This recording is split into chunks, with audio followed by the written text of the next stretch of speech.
Lego. Oh.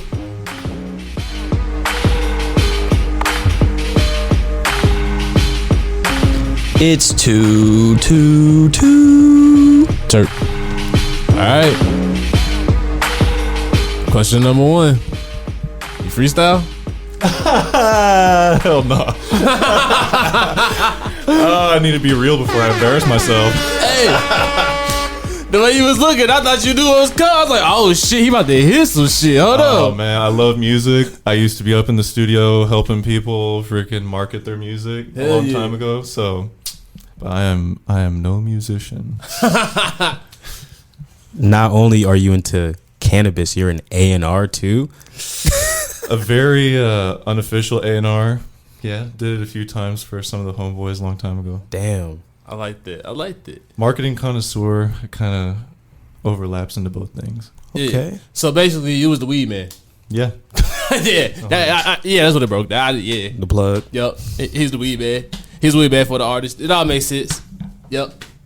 You see how I picked that up that quick? That was quick. Hey, you know, that's shout out to the real A&Rs. That's a real A&R right there. 100. That's who creates a musical genius. It's the weed man. That's right. Cause let's all be honest, that's where all the creativity comes from. Y'all already know. But let's get this motherfucker started. It's lit already. See, I like this. I like the way this is going. I like this energy. This is some good vibes. Oh yeah. Y'all already know. This is a Too T3rpd podcast. This your boy Donovan, aka Mr. You knew what it was when you signed up. You already know. Y'all heard the boy already, but go ahead and introduce yourself, boy. It's Slump. SLUM big P. We ain't no chump out here. Slump ain't no chump. Wait, how many P's though? Oh, it's bro, like it's about like 3. He triple P certified. I don't know what that means, but if I'm certified, I'm certified. You know what I'm saying? Just That's right. Well, all right, we're gonna have to work on it. You might have some certification just off of that. See, you should. Yo, it's still the nickname is still a work in progress. The AKA is a work in progress. Yeah. You might have to earn your P's now. You might. I gotta earn the P's back. That's crazy. I tried to give you triple P, and then you was like, wait, what is that? And I was like, You're uncertain. Yeah, see, you that's the first letter. That's the first rule of having a P. In case I can guess it, it's just gotta. So that's why I said now you gotta earn the triples now. You have 1 P. Alright, bruh. Hey man, don't be mad at me. You don't Oh no. I'm not mad. I'm chilling. Y'all crazy. Hey, this how it go, you know. It's Too T3rpd. You never know what could happen. But y'all already know. Okay, so we got somebody that's new to the Too T3rpd studio, but he's definitely not new to the cannabis industry. He's had multiple years of experience, grown all over the country. Hell, grown all over the world, as a matter of fact. Let's get it already correct. Then done this cannabis thing in multiple countries. All right? But he doing it right now at one of the top facilities in the state right now. In the state. 100. Absolutely. Hell yeah. People got to pay attention. That's right. Give it up for the homie Tony, a.k.a. Southern Roots Genetics. Oh, hold on. Oh. There we go. Yeah. Def happy to be here. You know, I had to give him a second to, they had to hold their applause just for a second. You know, we don't like to just. That's okay. Moment of silence. It was respectful. I don't want to bombard, I don't want to bombard our guests, with just the crowd like that. I like to ease them into it, Absolutely. It can be overwhelming. Exactly. This is a very, very, very nice studio. Thank you. We try hard around here. Hell yeah. But how you been today? Oh, very good. Long day of work, but still ready to go, Hell yeah. Heck yeah. So what would you say is your average day at work right now? So average day at work, my days sort of start by watering plants, checking plants, making sure everything's working, because after even with automation and in these high quality facilities, things happen. Mm-hmm. So first thing in the morning, in the afternoon, and at the end of the day, I'm doing a basic check of the room, making sure things are good. But I'm overseeing the mother rooms at Camp Cannabis right now. Both the backstock and the production mother room. Really? Okay. So backstock being our entire library of genetics, right, and then the production side being the moms that we're cutting from that will eventually go to flower. Right. So, yeah, so it's a lot of responsibility, but I love it. So, quick question right off the bat. Yeah. How do you decide which one's going to the production line? So that one, it is on a scheduled basis. Our head of cultivation, Reed Porter, has a good mind about that sort of stuff, but I will say that he does come to us, and when we have new flavors that we're playing with or potentially going to release to market, he's gauging our head on, what have you liked thus far in the grow? What's smelling great on the stem rub? Like, what do you think has potential? So our input's valid there, but we do have it planned for the most part ahead of time. Okay. Yeah. So how far out would you say you all have your plans for? Because I know, like, with the average grower, they usually say you need to have about, 3 harvests in? For sure. So what would it be for a large cultivation scale?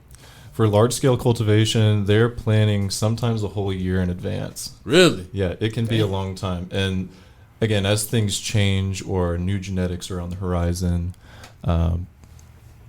we mix it up and we might, change our plan just a little bit to make room for those new genetics. But yeah, it's largely a planned process, and that's more often than not just to make sure that we have plants that are in the room that grow in a similar way so that we can run the room one way and know that multiple strains are going to grow well. Okay. Yeah. I like that. So, how do you all decide about new strains and whatnot? Like, how to start expanding that library? Because I'm sure you already have an expansive library, but I'm sure you, like, as going through time, you realize, okay, some of the ones that we thought we wanted to put out in production, they really don't grow as well as we thought. So, we throw something out. How do you decide what comes in new?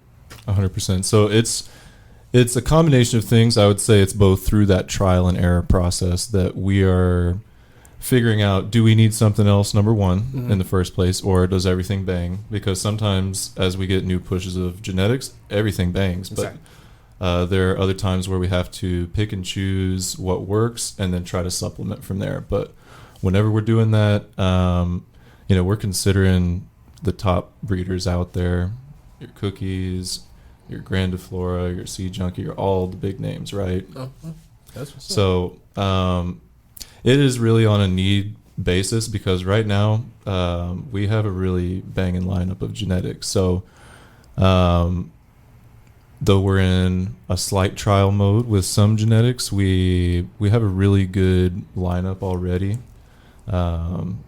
So not actively sourcing a ton, I would say, at the moment. That's what's up. But yeah, we're running through trials on, I would say, upwards of 50 strains. Okay. Any homegrown genetic shit? Like any in-house genetics? Negative. Nothing from Missouri that was like bred in Missouri, you know what I mean? Okay. But really a lot of bangers. Wish I could slip some of the names, but I'm gonna behave and not do that. Hold that on lock. I understand. We have so much on the horizon that people should be excited about. Hell yeah. So if you're not, pay attention to Camp Cannabis for real, because we have heat and I don't play when it comes to growing. So hey, that's right. Let them know. Mic drop. Hey, let them know. You ain't playing around here. So let's get started with those early cannabis origins. Let's get started with how you got into cannabis, like your first smoking experience, all of that. Awesome. So I'm originally from Houston, Texas. Yeah, I moved to Missouri in like 2016, but a lot of my childhood was spent there and young adulthood. Okay. Grew up in a pretty traditional conservative family, so cannabis really wasn't a thing. You played football? Played basketball. Okay. Yep. So okay. I knew it was either or. Yeah, was an athlete, so cannabis it wasn't even a thought. Okay. I had a negative view of those who use cannabis because of the DARE program and things that I went through as a child, which, I'm all for DARE when it comes to substances that are harmful. I think anybody who's sane is, you know, like we don't want to be like pushing things that are harmful, especially to children. That's a fact. Again, I think cannabis should be out of that conversation. So went on to confuse me and a lot of people I knew. But by the time I was 15, 16 years old, I took like a health class in high school. And they actually gave everybody in the class a project, but it was to research a certain substance. Yeah. And I was given LSD and cannabis, and I was like, this is really weird for me right now that you're like making me do this for classwork. Because like what is the point even? Isn't cannabis like, doesn't it, you know, do a bunch of negative things to you, your mind and your body? But as I started to research, that was really like sort of the inception of my mind opening on cannabis. I was like, oh, it's beneficial to people, and not only is it just like on a minor level beneficial, but it can be really beneficial in terms of healing people who have serious ailments like cancer, epilepsy, all kinds of stuff. So that sort of got me interested, and as my homies in high school were exploring, I didn't first smoke, you know, when they started. I was kind of hesitant because, again, that's just my upbringing was not like that. Yeah. So but as I started to just be around weed and be around my homies who were smoking, I was like, man, it smells strong, but like, and like my homies are just like giggling and they're hungry and freaking sleepy, like, and that's it. I'm trying to feel that too. You know what I'm saying? Like, I was like, this is not what it was made out to be. So from that point, I got a little curious. So by the time I was 16, I tried cannabis for the first time, and it was really overwhelming my first time. So it was a few years, probably until I was 19 and like out of high school, before I was like really chain smoking every day. But it That's got still to that. young though. It got to that though. Like I was when I started to smoke again, first time overwhelming. But Well, hold on, Yeah, hold on. Cause you tried to make it seem like you was really all about that dirt. You did not give a damn about no dirt. If you smoking that young, what you talking about, man? I cared about Dare a lot longer than my homeboys did. That's all I'm gonna say. Fair enough. So basically, it worked long enough. Yeah, I swear. Yeah, like, you try to make it seem like I'm thinking you about to say you started like around when I started like your 20s or some shit like that. Yeah. Nah, you was still hella young when you started smoking. I was a little kid at this point. You better say like, you know, when I grew up and I was an adult, you know, I'm thinking like, that's what you talking about. You at 15 talking about, yeah, fuck it, you know, hey, I'll try this shit. Yeah, I might be lifting myself up a little too much. But. Nah, that's hella funny. That's hella funny, yo. But yeah, it was awesome. It was really a mind-opening experience for me. I didn't know that I even suffered from minor stuff like anxiety occasionally, and I was like, whoa, this thing, it chills me out. And so for that reason alone, I felt like I could sort of manage my own internal thoughts a little bit better.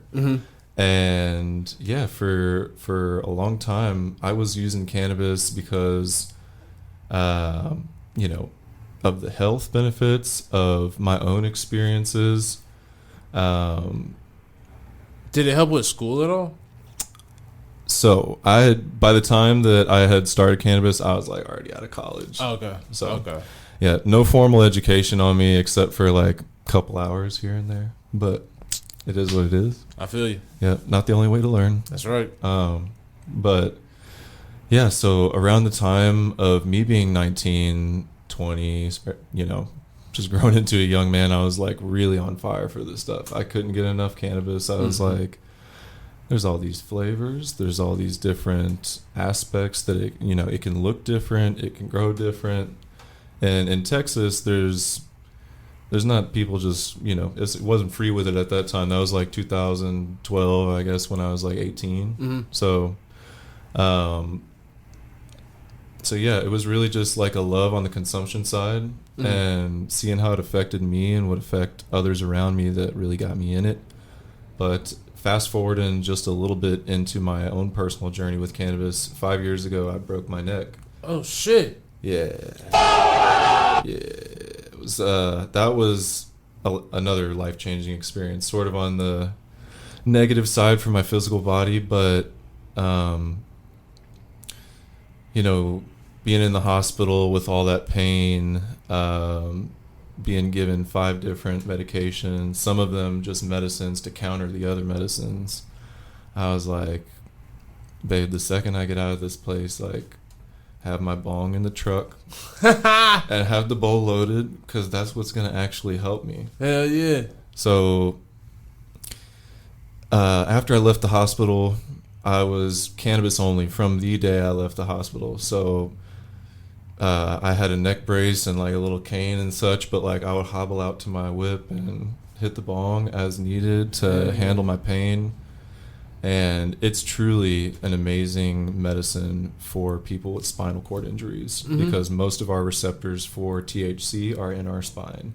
So I was really amazed at how much of a medicine just the cannabinoid THC alone was for me. But when you have a more broad terpene profile, of course, it gets even better. So, right.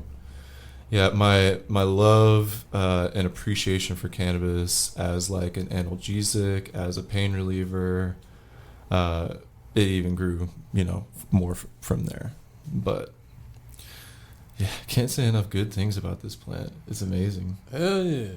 So did you dabble with any of the heavier other than flower, like the RSO or anything like that? So for my pain, it was pretty much, let's see, this was 2018 roughly. So Missouri had just voted the measure for medical to legalize. So at this time it was still black market sourcing, right. Flower. But I also knew about the benefits of topicals, and Fresh Time local natural farmers market. They have the now they have a huge selection, but they had the Stanley Brothers, like Charlotte's Web, topical cream, and I would use sort of a combo of those two things: flower for like a systemic effect, and then topical for a localized effect to kind of deal with like my neck pain right there, because it hurts even till today. But with cannabis, I genuinely have like a better quality of life, because it's a mood uplifter. When you're in pain, nobody's feeling good, and that's not good vibes for anybody. That's a fact. That is a fit. So yeah, it's been amazing on the level of helping me there. And really, since I was a kid in Texas and learning about new flavors and that all these flavors were even possible, I was like, it would be so dope one day to make medicine for people, like with my own hands, like grow the plant, but to take it even a step further, to actually create the flavors, the unique flavors that like are unique to me, and that could help people who maybe don't have that perfect medicine yet. Because sometimes with cannabis, you need to maybe mix a few different flower varieties to get your feel, or a few different products to get your feel. But it's always nice when you find that flower that really hits. That's all you need, just like a couple hits, and you're like, wow, this is perfect for me. That's a fact. So it's been my passion for a minute to get into growing, into breeding, and that eventually came to fruition for me. And it was early 2021 when I started with Heya. Okay. Yeah. That's what's up. Heck yeah. I like that. And then I know you had your stint there. Yeah. But now you're currently at camp, correct? That's right. Yeah. Yeah, Camp Cannabis, dope place to work. Hell yeah. Such cool people, great genetics. Yeah, it's and what's huge for me after being in the cannabis industry for a little bit now is that the leadership on the cultivation side has their head on straight. So I really appreciate my director of cultivation, Reed, for just being awesome, being knowledgeable and willing to share that knowledge with his staff. So that's what's up. Yeah. I love that. Heck yeah. Because I've been at places where people aren't apt to share info, and you can ask other growers, but sharing info even amongst coworkers was taboo. Nobody's trying to give anybody like, an edge, because everybody's worried like you might take my spot or whatever, and people are really honestly insecure in the space. But what's real is just lifting other people up, giving people the knowledge you have so that you're better collectively. You know what I'm saying? Exactly. Yeah. I'm not down with all that keeping info, trying to be, suppress others. Yeah. I'm not with it. Yeah, I like that. Go ahead. Nah, I definitely want you to speak to that because there's something interesting about the cannabis culture that I'm starting to realize now. Personally, is there's a lot of gatekeeping. There's a lot of, hey, if you don't know such and such, or I haven't seen you around in this room, or I haven't seen you associated with such and such, or 100. You don't have your credentials in this field, we're not letting you in. Like, even to simply work at a dispensary. It can be as simple as, hey, I don't like you. I don't like how you look. Yeah. It can be that rude with it, unfortunately. Yeah. And that's the harsh truth. But what I have noticed again is it's just pride manifested in this industry. It's people's pride and insecurities coming to the forefront. We all love cannabis, but we can't be threatened by each other because the only way we move forward in this industry is by lifting each other up. And as part of the reason I started Southern Roots Genetics was I wanted to give people education that I could not readily find when I was in Texas or early on and growing.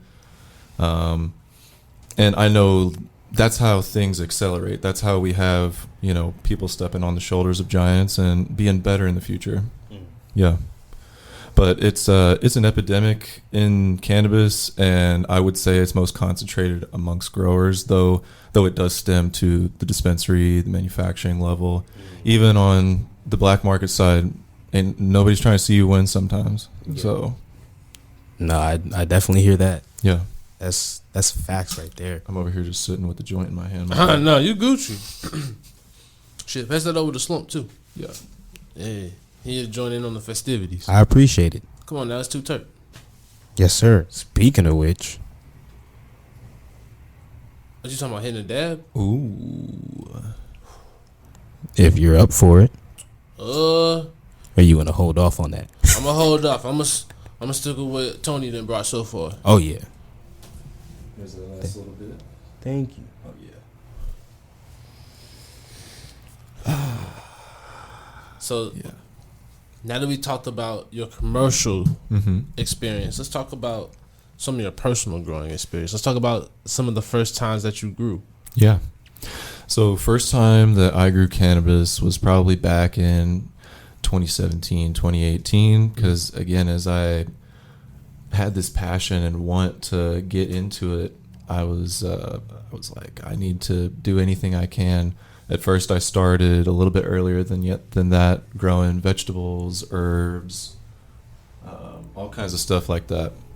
And I did microgreens a little bit as well. You can actually just set it there. It's all good.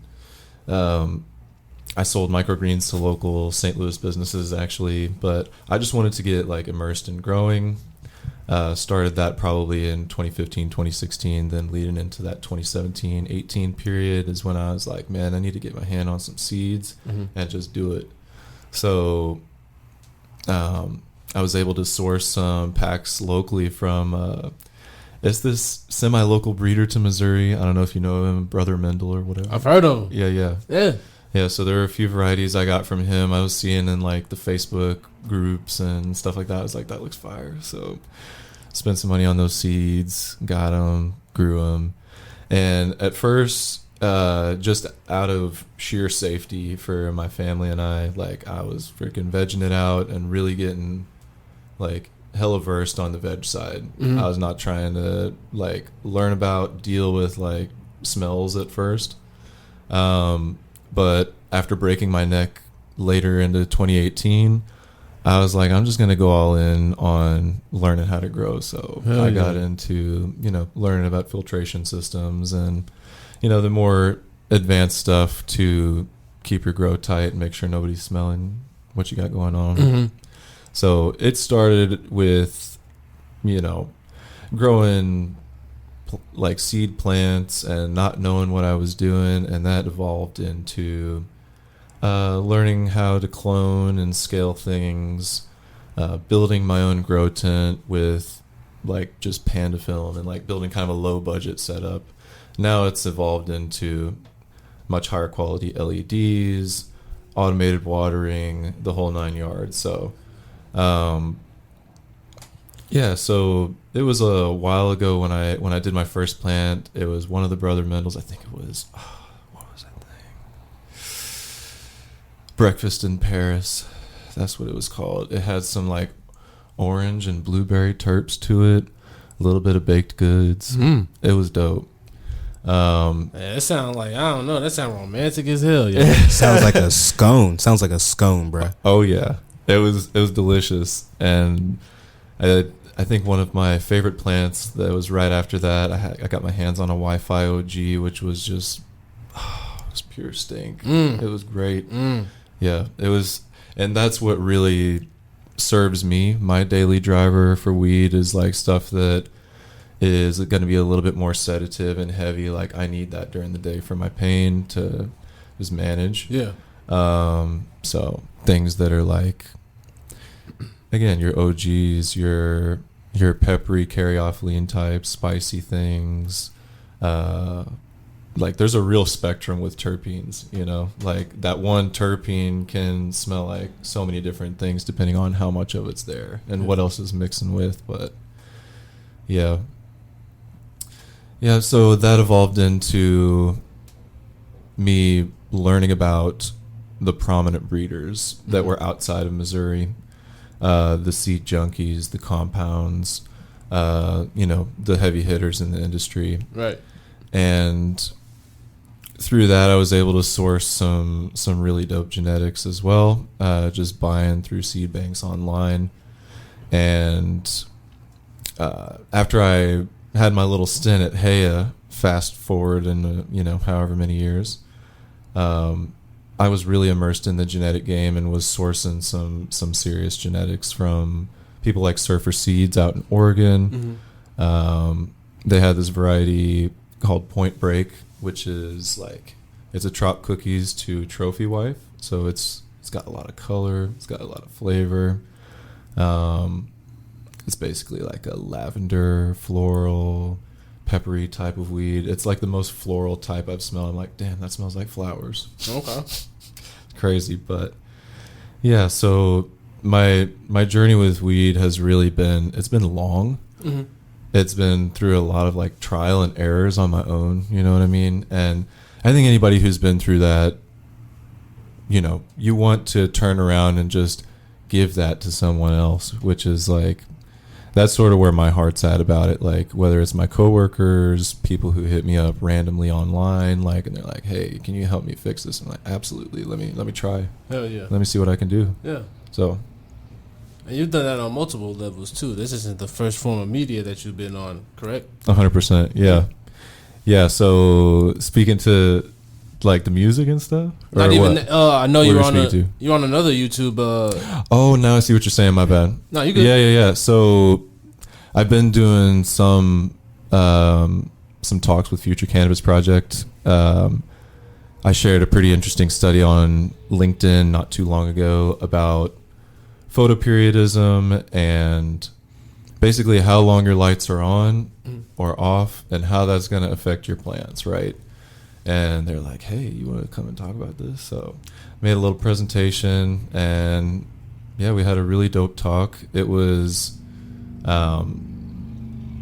know, we're able to basically teach people that with a longer light cycle, you're basically able to delay things in the grow room if you want. With a shorter light cycle, you can make things quicker. It can also change how your bud looks. Like with a longer photoperiod, you might see longer flowers, whereas with a shorter photoperiod, you really see them compact more so. Right. But yeah, we went through a few different things that I thought the industry really needed to hear, which was that the photoperiodism study, so that people had a better understanding of how to use their light as a tool. But then additionally, we had a talk recently on phytohormones, which that's like a whole can of worms in and of itself. But what phytohormones are is like they are plant-created hormones. Okay. And there's a bunch of them, but 5 main ones, and we went over that in the video.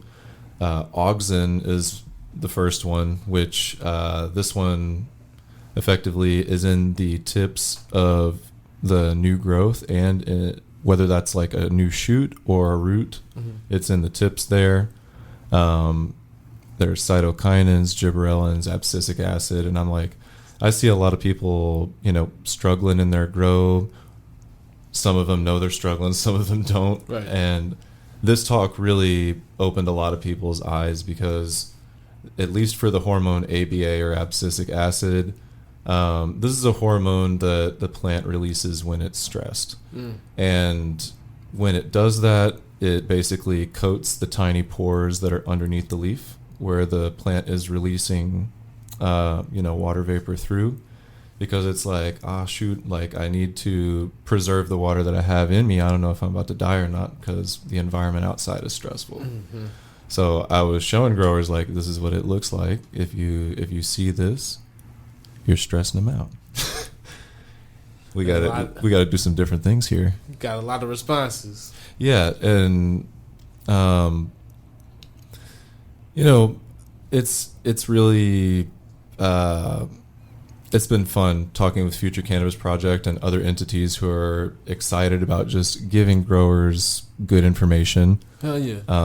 I think that there's a lot of awesome growers in St. Louis, and there's good informational stuff that is out there, but I'd really like to help where I can too in the future. And basically I'll be starting to lay out some free and some paid classes where we can help growers like hands-on, because a lot of my stuff has been online or with clients who are countrywide, worldwide, but looking to do some like in-person Hell yeah. workshops soon. That's hard. Yeah. And honestly, a lot. Like the few things that you talked about so far, some of this stuff is kind of new. Oh yeah. That we haven't really even talked about on Too T3rpd yet so far. Heck yeah. Yeah, so that's been dope. Heck yeah. Yeah, I mean, cannabis is expansive and everybody wants the best herb. It's complex to get there. It doesn't matter if you're doing organics or you're feeding synthetic fertilizer, what media you're growing in. Right. It doesn't matter. Like, it is a true like art and a science to grow cannabis well. That is a fact. Yeah. That's a fact. So there's a lot of different like little camps in cannabis cultivation, the organics only crowd, or synthetics only, or craft versus big scale. But I think that personally the reality of the matter is that there's no like one perfect way to do things. Exactly. I've tasted fireweed from what many different scenarios: sun grown, light dep, indoor, grown in cocoa, grown in rock wool. It doesn't matter what it's grown in. If you know how to work that system, you're going to grow some good weed. That is true. Yeah. That is correct. So a lot of people like to project how they can't grow in a certain system, and they're like, oh, no, that one's not good. You shouldn't grow in that one. You can grow in whatever you want. Exactly. You can grow in whatever you want. You just have to become a master of your craft. That's a fact. Me personally, I'm like the only way that I've grown so far is in living soil. So like that's what I prefer. But like I said, everybody teaches their own, because like I know for me, like I understand the process of growing in living soil is mad complex, but that's why I don't have it set up yet, because like it's one of those things of like you were saying, like everybody talks about how to start or how to do it and all of that, but it's like if you really have a way that you want to do it, don't stray away from what it is that you want to do. Like however you want to do it, like legit do that. Absolutely. And like don't let anybody try to tell you like, you can start out small and all that. You can, but if that's not what you really want to do, because a lot of that starting small and all of that, like that's not necessarily teaching me how to grow the best. And I think that's where like, you might get people discouraged at, because that's where they really want to go towards. But if that's not necessarily where you go ahead and set them up to do right off the bat, that might discourage them a little bit more. 100%. Yeah, I think everything in life is either a blessing or a lesson. So if you're having a hard time with something, you just got to have a good attitude about it. And That's how you make headway. It's never those who are, being ungrateful who get blessed. Exactly.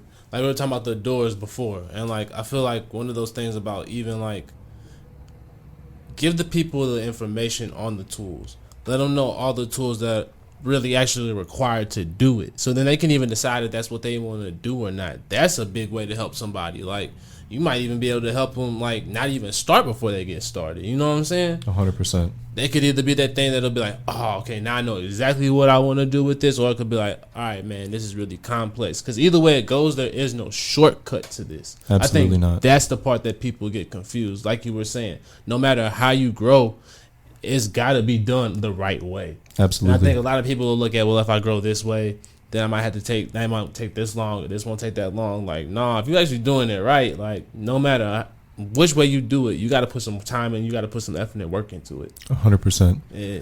Yeah, and again, all about giving people the information ahead of time, because the better, platform that you start out with, the better, in my opinion, to say it simply.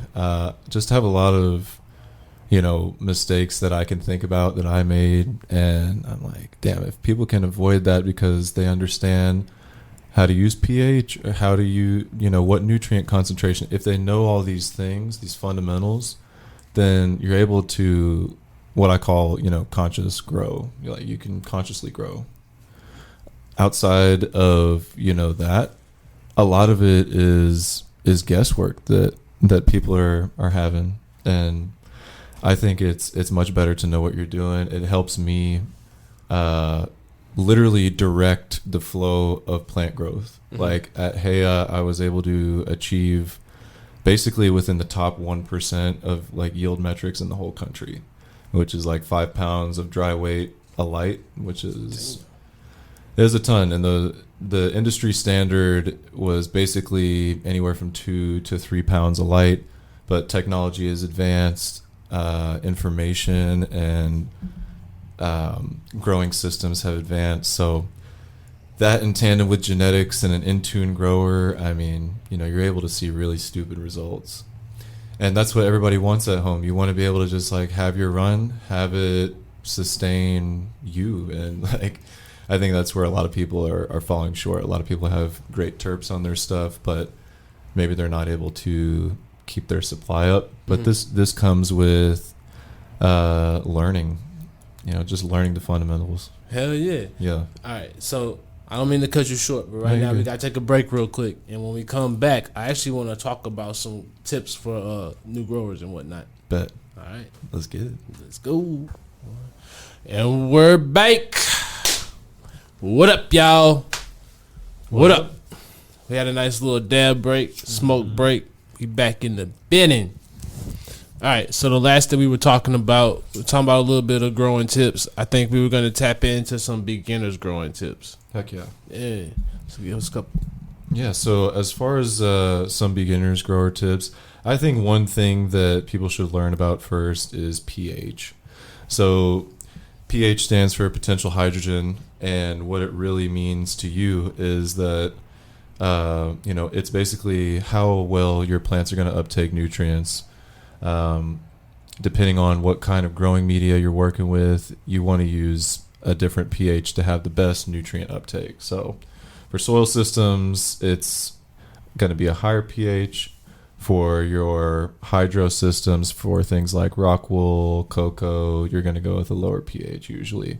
And reason being is because in a soil system, you're going to have a lot more, available nutrient-rich system as opposed to rock wool, which is it's inert, it's sterile, there's no nutrition in there. Right. And even cocoa, there's very, very minor amounts of magnesium, sodium, potassium in there, but it's not complete nutrition. So that's why with those hydro systems, we want to go with a lower pH, like 5.7 to 5.9. That's really been my sweet spot there. Okay. And yeah, for your soil systems, a touch higher. Yeah, about 6.5, right? 100%, around 6.5. Yeah. Yeah, and again, all due to micronutrient availability, because at those lower pHs, that's where you're going to see the best uptake. So pH is huge for growers to look into. I encourage new growers to like that be one of the first spots you look at, because in the garden, as you have issues with your irrigation, what the first thing that's affected usually is your pH. So that will ultimately, it just starts this tumbleweed effect of problems, but if you know what's up with pH, you will know how to like balance your substrate if you have issues. So pH is huge. I would say that EC, or parts per million, which is like how strong your nutrients are, that's huge. Okay. Because if you're not feeding your plants enough, they're obviously not going to get big juicy buds like you want. And there's a bit of a misunderstanding, I'll say, even with people who are operating at the commercial level. I see growers basically starting out with a really, really low pH for babies, which in theory you're like, they're a smaller plant, they're probably going to need like a lot less nutrients. But really what it's all about is,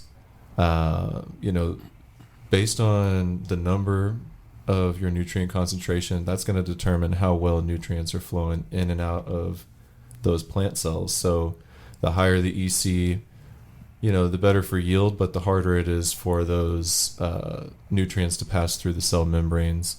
Even so, regardless of which EC you use, you really don't want to kind of go up and down with it too much. Right. My advice is to just keep your concentration the same until almost the tail end of flower, when we're not necessarily flushing, but we're starting to lower that, the amount of food we're giving it, because the plant's starting to shut down. But I see, I guess that sort of leads into the flushing, which is, there's a huge learning curve there. I mean, some people think flushing is like, okay, now I'm just going to give it RO, now I'm going to give it just like less nutrients, but I sort of, recommend people don't go lower than 50% of what they were originally feeding. So if you're feeding like a 3.0 EC or 1500 parts per million, you don't want to go below like 750.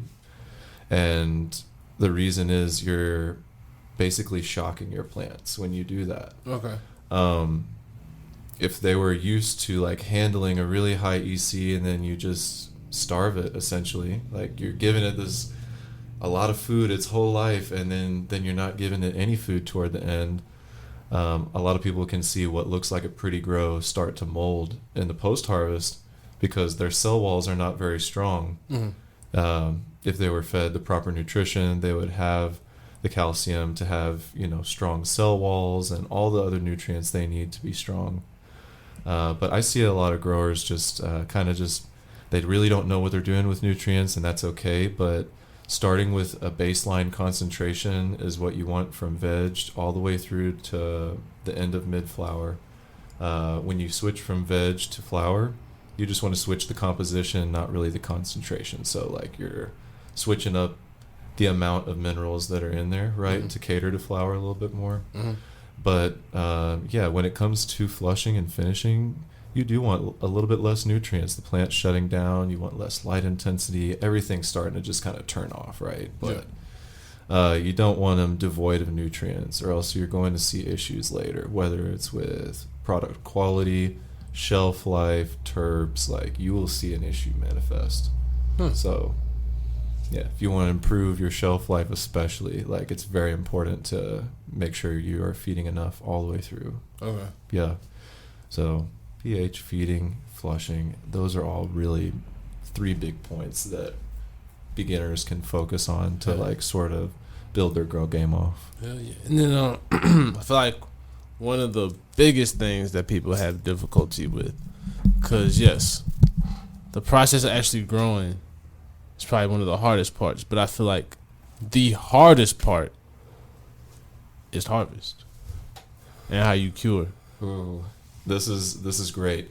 So I have a big love for post-harvest, being that I managed Hea's post-harvest side. So it is equally, if not harder, to handle that bud after. It takes proper procedures when you're drying, when you're bucking it off the actual branch, when you're trimming it, curing it, the whole 9 yards. But my recommendation to growers is typically to do like a whole plant hang or a partial plant hang for the most easy process. If you're familiar with wet trimming, it makes the process of drying quicker, which is totally against how the plant wants to cure. The plant wants to like slowly cure and lose that water. And you know, that typically makes for the best situation, because if you go too fast, you will literally like freeze the plant in time.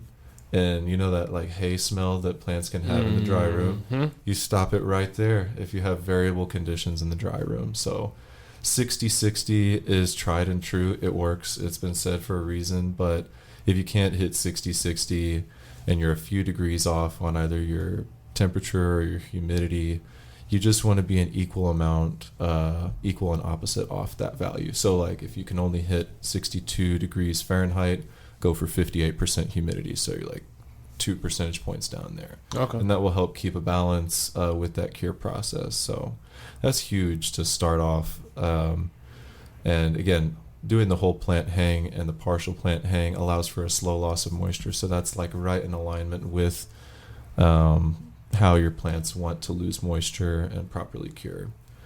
Beyond that, that process usually lasts 10 to 14 days, depending on the strain, because some varieties will hold more water, some varieties will hold less water. Like runts, for example, anything with some runts in it is going to hold on to hella water, and it's going to take time to cure. If you have, which I know you have a lot of runts out there, people listening. For sure. Take your time burping it, take your time the whole process. So that's usually going to be like on the 14-day side. Whereas something like a Scooby Snacks that I grew at Heyo would be on the earlier side. That would finish more like on the 10-day, just because of how that nug is structured. It's naturally got a little bit more just like airiness to it, not dense, but just air travels throughout the flower cluster a little bit easier. But after that process, bucking it by hand is always the best. There's machines out there, but people who are using machines are more often than not commercial, as opposed to home guys. There are some home guys who do end up getting machine, trimmers and processors and all that. But yeah, most people who are using that are commercial guys who are sold on like a production model that was like, okay, you can have a low staff because we're going to really automate your system. You know what I'm saying? But it's not always what's best for the bud. It'll make consistent product come out of the other side of that machine. But what's best is that you just carefully trim it with scissors off of the branch itself, whether it's a partial plant or a whole plant hang you're doing. After that, I throw it in a dark bin. Usually, like if you're moving weight, it's a big 5-gallon, storage or more storage container. Way more than 5 gallons. That thing's like 15. But you're putting about like 5 pounds of cannabis in that. I'm down with dark bags like what's that? It's escaping me right now. I'm a little terped. Oh no, you good, bro.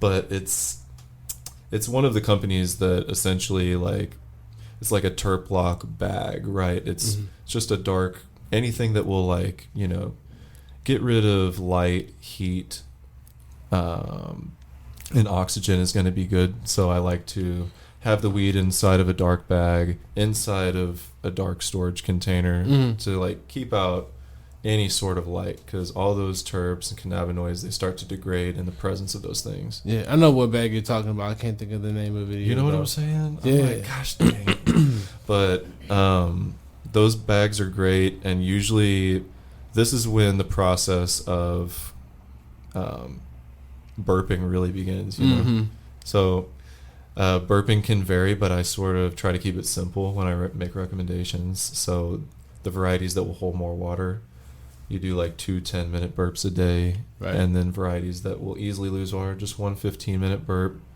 It's not too much, and that's regardless of container size. Doesn't matter if it's little jar, big container. Like, just fluff it up, let it air out a little bit. But you will notice with each variety, like as you open that bag, it's going to be really dank, right? Mm-hmm. After that 10 or 15 minute period, you will notice the smell start to decrease, and you're like, oh, that's, I'm starting to lose terps, basically. Okay. So that's your like cue, just with your own senses to sort of gauge, like, okay, this needs to go back on now.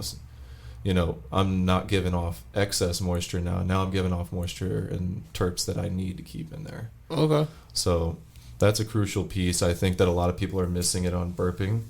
And then additionally, it's hand trimming all day. Hell yeah. All You day. already know. Yeah. Shit, you already know where the mug's at. There you go. Oh, damn. Hand trimming. I mean, it gets you really intimate with each variety that you're growing. Yeah. It allows you to have the most careful finish.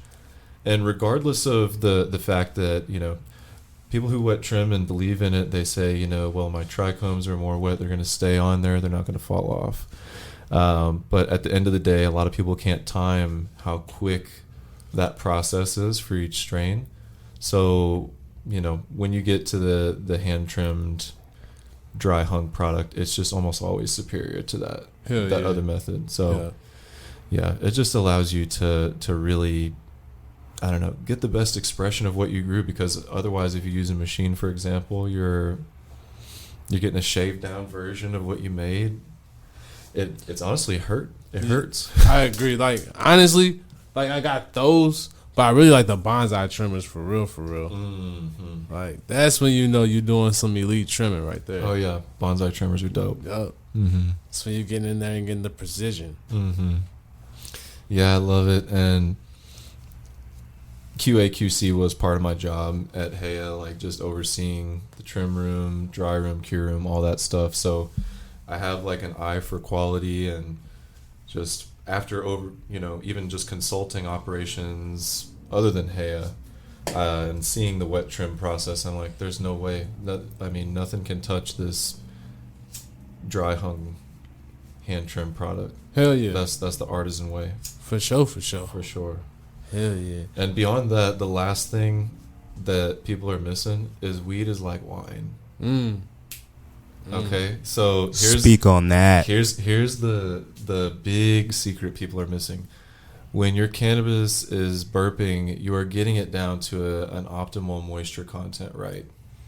And after you get to that sweet spot, which there is one, it's roughly like 12-13% moisture, maybe 11% for some varieties that might hold water, like that will just stabilize them longer. Mm-hmm. But when you get to that sweet spot, you cap that weed and don't let it see the light of day unless you're gonna smoke it or use it, because that's really when that long-term magical cure happens. Because I've had some weed that is cured for 6 months, and it's the same variety that I've had, right after harvest or a month in, and it's so much more complex, a much better feel. So you got to cap it when it's right, or else you're losing terps. That's a fact. Almost every point in that post-harvest process, you got to be extra careful, or you'll be losing terps. Yep, that's a fact. Okay, so let me ask a couple more questions real quick. Yeah. Let me get your top 3 rotation rules. Ooh. Top 3 rotation rules. Don't get the blunt or the joint wet. Don't be doing that. That's been my pet peeve from day one. I like when that. I first started smoking, I was like, and it came back around in the rotation, I was like, hell no. Can't be doing that, bro. I don't want to. Yuck. Yeah, I want to hit that nasty, shit, bro. Yeah, for real. There's a fit at. So there's that. As far as rotation goes, I'm all down for giving people weed and letting people try weed and sharing weed, but don't be a mooch. Don't be coming around and never sharing and just smoking my weed. I don't like that. You gotta put down. Yeah, I got 5 on it. Come on. That's how I there you started. go. Man, yeah, those are two big ones. Frick. Let me see what we got for a third. Man, bring your best. Honestly, like I'm always trying to bring my best stuff to share with the homies. Yep. Don't be, that's the classic age-old story. Just bring your best. Don't keep what's best for you. Share what's best with others. I agree. Heck yeah, with the crew. Yeah, I feel like what you put out is what you'll get back. 1,000,000%. You get what you get what you give. Yep. That's a fit at. All right. So now you already know the best question of them all. You got a smoke session that you're getting ready to start. You got 5 people that's coming through. You get to choose of your picking. Dead or alive, who you gonna pick? Such a good question. Okay, so the first person I'm picking is a grower I really respect. He's like OG grower in my head, Kevin Jodrey. He's he's been in the game basically since before we were born. Okay. Type stuff. Hell yeah. I just like to be around him would be dope, to just absorb all the knowledge that he's gained in this industry with both moving stuff on the legal and illegal market, and being a distinguished grower and respected grower. So Kevin's up there for me. It's really, for me, I have like a lot of wishes to meet people who aren't here. So like a lot of these old school breeders, there was one who's really responsible for a lot of the classic old school varieties, Skunk Man Sam. That would be my second. But I need something light up in there as well, so I feel like I gotta have somebody funny around, you know what I'm saying? I probably, like, I don't know even, like, maybe I don't want to be generic and be like a Snoop or something, but so I'm not. But no, that's just like, ooh, I would love to be around Burner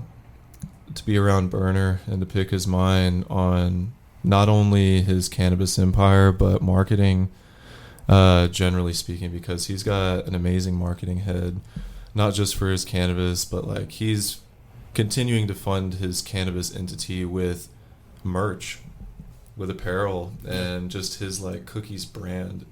Like all that stuff is so big now to where it's fueling like his cannabis growth. So Burner's someone I really, really respect and would love to pick his brain too. I'd probably be basic and say I'd love to get some Willie Nelson in there for tunes. I just vibe with some Willie sometimes. Okay. Like Willie for the smoke. I like that. And man, let's see a fifth. Oh man. For a fifth, I would probably like to go with another gentleman. I don't know if y'all know who he is, but another super old OG cannabis guy, Todd McCormick. He's been one who's been riding for the cannabis industry since before we were born. On advocacy. I've heard of him. Yeah. He runs Authentic Genetics and holds on to basically Ag Seco. Yeah. Okay. Yeah. I know. He holds on to a lot of the OG stuff from old, and he's got a lot of good connections. That's where I sourced my Congolese from. Basically a farmer from the Congo connected with Mel Frank, and Mel Frank and Todd McCormick are collectively Ag Seco. So like when he got that seed, he ran it in LA and made his own population, and then they started to release that Congolese to the public. But that one's different. That one smells like some tropical fruit. It stretches real crazy. I just love these guys for how they've preserved some of these old school kinds, you know what I'm saying? Because without them and, making that effort to preserve, then we have nothing to dip back into when we want to refresh the gene pool and make something new. Hell yeah. Yeah. Damn. Oh. Yeah, so I had a question about like the preservation of like the old school genetics and stuff like that. Mhm. So can you describe, I guess, what is it like to preserve these old school genetics, like for the vaults and stuff like that? Like, how do you select what goes into the vault, and how do you select when is it time to bring it back out? Right. So I would say just as it starts, when it comes to like finding or having a variety that you want to keep for a long time, the only reason that we can know and enjoy things like the Blue Dreams, Jack Herrera's, all the OG kinds is because back in the day when people found that and they liked that, they said, I'm going to make an inbred line and I'm going to make sure that this is stable for the future so that when every time you pop it, it's going to come out consistent. What we have today in seed making, which is needed for the initial part of the process and valuable, is a lot of sort of unstable hybrids.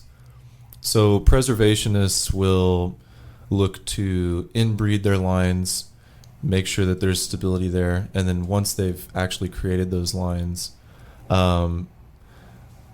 people who keep for a long time will look to freezer tech or just keeping things in a very dry and temperature stable sort of condition. Okay. This is what the World Seed Bank in Svalbard is doing with like actual produce. They're keeping it in a really cold, dry, climate controlled location. So that's the goal with seeds is seeds are triggered to germinate when they're moist. If there's variance in their conditions, they might like try to germinate before you want them to and die. And there's just all kinds of conditions that can go awry and cause those seeds to not be good. But if you're shooting for cold, dry, and keeping that, you know, where you keep your seeds, that's how you keep them for 30, 40 plus years. Oh, wow. Yeah, these things last a long time. I have a variety from the 60s. I have a variety from the 70s. And you pop them and they come out like vigorous as if they were made this year. So, yeah, I think just like throughout the whole process, it's all about proper care, being in tune with what you're doing. Because if you're just doing, it's not conscious, right? Mm-hmm. You're just doing it. But I'm all about being aware of what I'm doing and trying to be deliberate and doing the best I can. So, got you. Okay. Yeah. Wow. Hell yeah, that's fire, yo. Yeah. I love that. Cause that's one of the things that I've been trying to do. As a matter of fact, I had family in town and I forgot to get them the seeds. I got a bunch stored away. There's always the mail. That is true. Matter of fact, I'm probably going to be on that. I tell you what. I mean, earlier this year they said, oh yeah, it's legal. Seeds, yeah, it's totally legal to mail them. They fit within the definition of hemp, so it's a freedom. Yeah, it's like I gotta go ahead and collect some addies. You right? I ain't got no excuses. I've done it before, so shit. Yeah, might as well. Yep, that's a fit act. All right, how much time we got? About 10 minutes. But okay. Trying to think. Was there anything else we needed to cover? There was one thing I still wanted to ask about. What's up? Cannabis in Thailand. A very interesting subject. So, I guess tell us a little bit about, I guess, the process of legalization that went on over there, and what does it look like now? Like, what does cannabis look like now in Thailand compared to here in the U.S.? For sure. Well, cannabis in Thailand has taken off as of the last few years when it became fully legal to touch and have any part of the cannabis plant itself. So that means, you know, clones, veg plants, flowering plants, flower itself, all of that's legal. And Thailand had no restriction essentially on that. They're like, because it's legal, you can have hella plants. You can have hella weed. But, and you know, a lot has gone on with expanding that legal industry. There's even a cookies franchise there.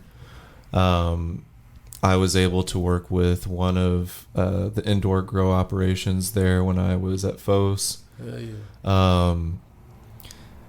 And, you know, they have rapidly advanced is the way that I would describe it. They quickly went from legalization to embracing and accepting it within society, having these legal entities and people who are really making some good product. You'd be really surprised by some of the stuff they're pushing out of the dispensaries in Thailand. Not that everybody has got their game right, just like here in America, but man, they have stuff that competes out there. Hell yeah. Yeah, and the main thing right now, though, is there's a little bit of political uncertainty as far as what's going to happen, because there was this rapid acceptance and legalization, but with a change in power, there's talks of it potentially being criminalized again, which is really so sad and honestly kind of crazy, because after it happened, I said, wow, they have the potential to be an Asian hub for cannabis, because Thailand is a huge travel destination. The thing right now is the state of Thailand cannabis is they are still moving full steam ahead as if that's not going to happen. They're like, man, you let us have it. It's too late now. That's beautiful. They're fighting for it, right?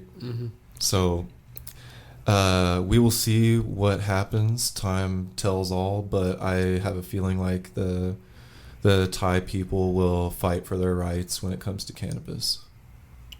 Word. Hell yeah. That's a fit act. Heck yeah. I like that. Hell yeah. I feel like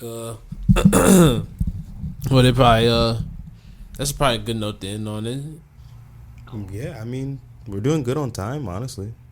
Okay. Yeah. Yeah. I'd say, if anything, we got like a solid 5 minutes, 3 minutes left. If there's anything that one more thing. Of course, by all means. I was saying, if y'all had like one more thing, do you have okay. a question? I have one question. Yeah. If you had to choose one person that has never tried your genetics before, but this is the one instance in which they come to you and say, okay, I'm ready.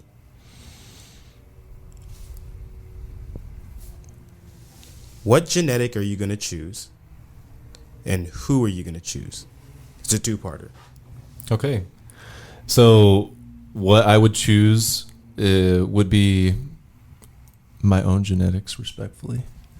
And I would choose this variety. It's called Southern Comfort.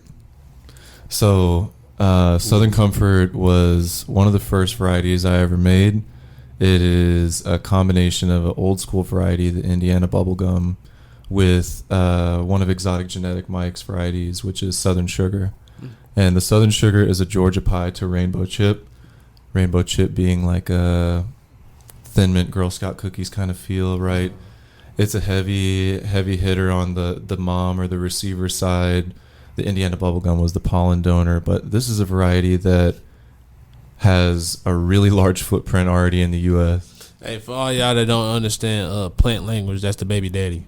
Oh, yeah. Pollen donor equals the baby daddy for sure. But this variety has really made some waves for me, and it's something I would put up with anybody else's genetics. Right now it's being trialed at a couple Missouri commercial operations. Nothing hitting the dispo yet, but fingers crossed for a Christmas dispo drop. We'll see what's up. So I will be that. in line waiting.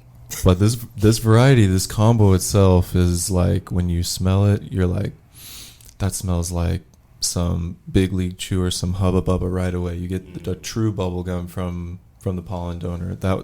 That's what made that Indiana bubblegum famous back in the day, was people were like, damn, this smells like Bazooka Joe bubblegum or something. So there's that aspect to it, but behind it is this unique old school funk. And people have tried it in the flower form, a little bit of a harder extract in the shatter form. A couple guys pressing it right now, but so far the taste is translating from the flower to the extract, which I know is big time. That's what everybody wants to see. They want a more concentrated form of what that flower is. And he's like, I hit it out of the dab rig, it was great. When I hit it out of the Puffco, it was real great. You already know how it goes. Oh yes, sir. Yeah. And this thing's a yielder too, like with ease. Like, really? I'm talking low effort. It will yield you weight. Oh. Both of the parents were very branchy. And I was like, man, I hope these seeds come out where, they end up holding up some weight for people who grow them. And that's been the case. So fingers crossed for a dispo drop later this year on that one. But currently it's in over half of the United States right now. And again, being trialed here in Missouri. Oh yeah, I'm for real with it. It's in Missouri, it's being trialed in Michigan, it's being trialed in California.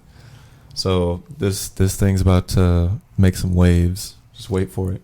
We got to take Too T3rpd to Michigan, bro. Bro, I've been wanting to do that for a minute. Michigan. I was talking to shout out to Turp Wizard. I was talking to him probably sometime last year about trying to do a whole Michigan tour from I want to say from Kalamazoo, all the way to Detroit. Heck yeah. That sounds so cool. And he was helping me trying to line up. He was gonna help me get a list of people together. Shout out to you, bro. I gotta hit you back up, and we gotta get some. Yo, for real though, Too T3rpd goes to Michigan. It'd be tough. Two churches trying to go all across the country. So back to the question though. Yeah. Second part. Who would be the person you would want to try this genetic? I would want Chris Lynch of Compound Genetics to try this. I'm currently, working with some of his newer unreleased gear. He's recently parted from Compound, just as an FYI, but he has his own genetics entity in Cypher, and he is the creator of things like apples and bananas, grape gas, all the very notable varieties that you mess with today, the menthol, any of these crosses. All kudos to Chris Lynch for that. Right now I have his Prism OZ. I'm trying to get his Blue Lobster very soon and mess with that. But I would want him to try it and see, even without messing with your stuff, I'm for real. Okay, respect. Yeah. Hell yeah. Because again, that respect amongst growers is huge. I mean, and there's nothing better than lifting each other up. Word. Yeah. That's a fact. I definitely fuck with that. Mm-hmm. For sure. Alright, now, that's a good one to wrap up on. That's a great note to wrap up on. Yeah, I thought it ain't gonna get no better than that. Nope. Alright, so. Cap it there. That's right. Let them know your socials real quick. That's a bet. Yeah, if you want to follow me on socials, you can look up Southern Roots Genetics on Instagram, LinkedIn, Facebook, anything. You can go to southernrootsgenetics.com to sign up for my free cannabis cultivation newsletter. I also have other courses on there. But yeah, it's Southern Roots Genetics. That's where you can find me. Hell yeah. Yeah. All right, let them know, Doc. All right. So this time I got it. Okay. So it's Slumpppd. SLUM. And it's 3 P's, 1 D, and an underscore. Hey, there you go. With the precision. I like that. Yes, sir. And y'all already know. Shout out to the homie T-Break T, No Socials T, Tyler Farquaad. Make the lady say, oh my God. Can't wait to have you back in the building. Yeah, that's what I'm saying. Your AKA coming. Don't you worry. I was the one who came up with the Tyler Farquaad on my God thing. I'm curious to see what you come up with. Time will tell. Only time will tell. Oh, yeah. Let it play. That's right. But y'all already know. Y'all can make sure y'all follow Too T3rpd on all socials. Make sure you follow us on YouTube. Check out those videos. Once again, shout out to the homie Slump for all the work that he's been putting in. As you can see, we've been having a lot of content come out recently. That's all due to your boy over here. For real. Slumpppd is for real. I appreciate it. Yeah. For real though, man. I appreciate you, for real. The whole team appreciates you, for real. Thank you. I'm happy to be here. Hell yeah. Hey, man. Beautiful things ahead, for real. But, all right. Y'all already know, let me keep going. All right. Make sure y'all hit up that hotline with the voicemails and the text, 314-399-9711. And don't forget to follow me, Donovan 2408, on all social media platforms. Yeah. Oh, and if y'all feeling generous, help us get our full-time 2terp / content creation, all the shit that we want to do fun going. Hit up our 2terp Cash App shit. I forgot about that. Yeah, we've been having one of those. Yeah, we want to self-fund ourselves, so shit, help us do that. Yeah, if you like it, you should definitely be tapping in. Hit up their Cash App. Yeah. You gotta support your local creators. Yeah. 100. Yeah, we about to figure out another way to do this. Like, I'm trying to get merch together, like, for real. Like, we about to start getting it back together, like, to what it's supposed to be, so we can really start running this on full operation, Yeah, it's time. Yeah. I said my socials, right? Yeah, you did. All right, cool. All right, so y'all already know it's been another show. We got another episode for y'all next week, but I want to thank you again for coming on, Tony, bro. Oh, it's been fire. It's been a blast. You already know, man. It's been lit. Definitely gotta have you on again, for sure. Thank you for letting me be here. Thank you. It's been dope. Oh, yeah, for sure. But, all right, y'all. You already know. We'll see you next week. Peace. Oh. There we go. Yeah. There you go.